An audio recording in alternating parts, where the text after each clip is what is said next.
नवी मुंबई आंतरराष्ट्रीय विमानतळाच्या सुरक्षेची जबाबदारी अखेर अधिकृत केंद्रीय औद्योगिक सुरक्षा दलाकडे म्हणजे सीआयएसएफ कडे हस्तांतरित करण्यात आली आहे। बुधवारी पार पडलेल्या या ऐतिहासिक सोहळ्यानंतर नवी मुंबई आंतरराष्ट्रीय विमानतळ देशातील सीआयएसएफच्या संरक्षणाखाली येणारा 71वा विमानतळ ठरलाय।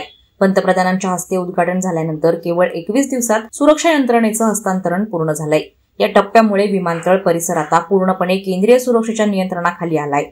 येथून पुढे कोणालाही विमानतळ क्षेत्रात थेट प्रवेश मिळणार नाही, तर सर्व आगंतुकांसाठी कडक सुरक्षा तपासणी आणि परवानगी प्रक्रिया अनिवार्य आहे। या हस्तांतरणामुळे नवी मुंबई विमानतळाच्या कार्यप्रणालीत एक नवं पर्व सुरू झालंय। देशातील सर्वात महत्त्वाच्या प्रगत विमानतळांपैकी एक ठरणाऱ्या नवी मुंबई विमानतळावर आता सीआयएसएफचे सक्षम आणि अनुभवी सुरक्षा कवच उपलब्ध झालं असून यामुळे प्रवाशांचा विश्वास अधिक बळकट झालाय। सीआयएसएफचे महासंचालक प्रवीर रंजन यांनी सांगितलं की नवी मुंबई विमानतळ हे आता सीआयएसएफच्या संरक्षणाखाली आहे। सर्व हालचालींवर सीसीटीव्ही आणि डिजिटल सर्व्हिलन्सद्वारे लक्ष ठेवलं जातंय। दरम्यान या हस्तांतरणानंतर नवी मुंबई विमानतळाच्या सुरक्षेचं कवच अधिक मजबूत झालंय।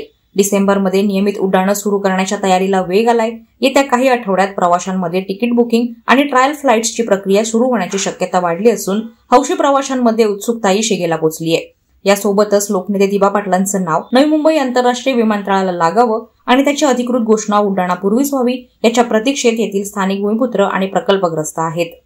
वादळवारा लाईव्हसाठी न्यूज ब्युरो, नवी मुंबई। नवी मुंबई व रायगड जिल्ह्यातील ताज्या बातम्या आणि घडामोडींसाठी सबस्क्राईब करा वादळवारा लाईव्ह चॅनल आणि दाबा बेल आयकॉन।